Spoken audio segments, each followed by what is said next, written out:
ভিডিওর মধ্যে কি দেখলেন? রাহুল গান্ধীকে সপাটে চুম্বন। তার এক অনুরাগী র্যালির মধ্যে ঢুকে হঠাৎই চুম্বন করে পালিয়ে যেতে দেখা গেল। চুম্বনের পরিবর্তে সপাটে চর। তার নিরাপত্তারক্ষীর হাতে চরও খেতে হলো, কিলও খেতে হলো। সেই ভিডিও ধরা পড়ল বাংলা খবর ইউটিউব চ্যানেলের পর্দায়। এর আগে কি ঘটনা ঘটেছিল?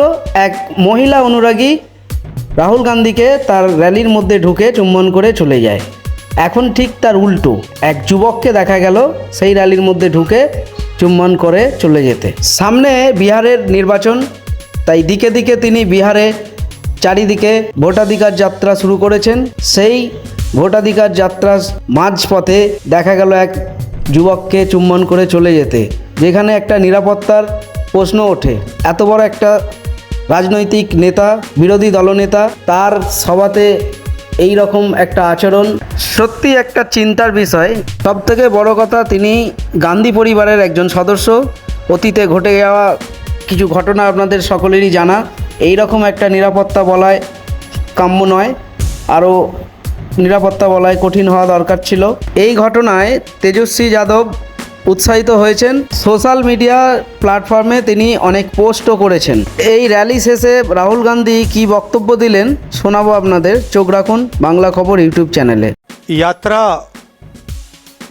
बहुत सक्सेसफुल है और ऑर्गेनिकली लोग आ रहे हैं, हम बुला नहीं रहे हैं, नेचुरली लोग आ रहे हैं। और ये क्लियर है कि जो बात हमने कही थी, वोट चोरी की जो बात कही थी, वो बिहार के करोड़ों लोग, लाखों नहीं करोड़ों लोग उस बात को मानते हैं, एक्सेप्ट करते हैं। इसलिए आपको यह रिस्पॉन्स दिख रहा है। इलेक्शन कमीशन का काम सही वोटर लिस्ट देने का होता है, और यह काम इन्होंने महाराष्ट्र में, हरियाणा में और कर्नाटक में नहीं किया। हमारा पूरा का पूरा प्रेशर इलेक्शन कमीशन का जो बिहेवियर है उसको बदलने के लिए है, और हम छोड़ेंगे नहीं।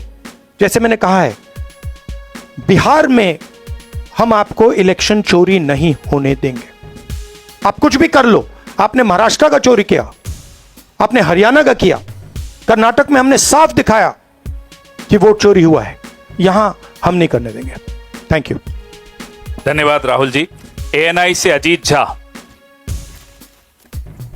हेलो सर, शुरू से यह देखने को मिलता रहा है कि चुनाव आयोग इलेक्शन के पहले से कैंपेन चलाती रही है कि ज्यादा से ज्यादा लोग वोट कर पाए। आपका भी सवाल वही है कि लोगों के वोट क्यों काटे जा रहे हैं, लेकिन आपकी कोशिशों पे सीधा सवाल है चुनाव आयोग का, भाजपा का, कि आप लोगों को मिसलीड कर रहे हैं, मिसगाइड कर रहे हैं, चुनाव आयोग की छवि को खराब कर रहे हैं। देखिए, चुनाव आयोग की पोजीशन आपको क्लियरली दिख जानी चाहिए। मैंने कर्नाटक में महादेवपुरम में उनके सामने डेटा रखा, ब्लैक एंड व्हाइट। उन सवालों का आज तक एक जवाब नहीं आया है। 1 लाख फर्जी वोटर कहां से आए, कैसे आए, कौन थे, उसका जवाब इलेक्शन कमीशन ने नहीं दिया। मैं प्रेस कॉन्फ्रेंस कर रहा था, करते हुए इलेक्शन कमीशन कहता है कि राहुल गांधी को एफिडेविट देना चाहिए, और अगर एफिडेविट नहीं दिया तो हम एक्सेप्ट नहीं करेंगे। कुछ दिन बाद सरकार के अनुराग ठाकुर जी वैसा ही प्रेस कॉन्फ्रेंस करते हैं, मतलब जो हम कह रहे थे उसी को दोहरा रहे हैं। पता नहीं उनको यह आइडिया कहां से मिला, किसने दिया, बट वो कर दिया उन्होंने। मगर चुनाव आयोग उनसे एफिडेविट नहीं मांगता है। एक ही चीज की मैंने और उन्होंने, कोई फर्क नहीं। मैंने कहा कि देखिए ये फर्जी वोटर हैं, अनुराग ठाकुर ने कहा ये फर्जी वोटर हैं, और 5 मिनट के अंदर मुझसे एफिडेविट मांगा जाता है, और आज तक अनुराग ठाकुर से कोई एफिडेविट नहीं मांगा गया। तो तो आपको क्लियरली पता है, मीडिया को मालूम है कि ये इलेक्शन कमीशन किसके साथ खड़ा है। अगर ये न्यूट्रल होते तो एकदम अनुराग ठाकुर को एफिडेविट जाता, कहते कि एफिडेविट दो। तो ये न्यूट्रल नहीं है। और जो हम कह रहे हैं, बिहार में एसआईआर इंस्टीट्यूशनलाइज चोरी करने का तरीका है। आपने कहा कि लाखों वोटर के नाम कट गए, ऑपोजिशन शिकायत कर रही है, मगर बीजेपी एक शिकायत नहीं कर रही। कहीं भी उन्होंने नहीं कहा कि भाई वोटर कट रहे हैं। यह सच्चाई है कि वोटर कटे, 65 लाख कटे, मगर बीजेपी कुछ नहीं कह रही। क्यों? क्योंकि पार्टनरशिप है।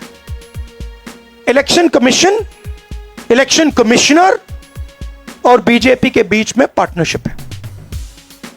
तो यह है।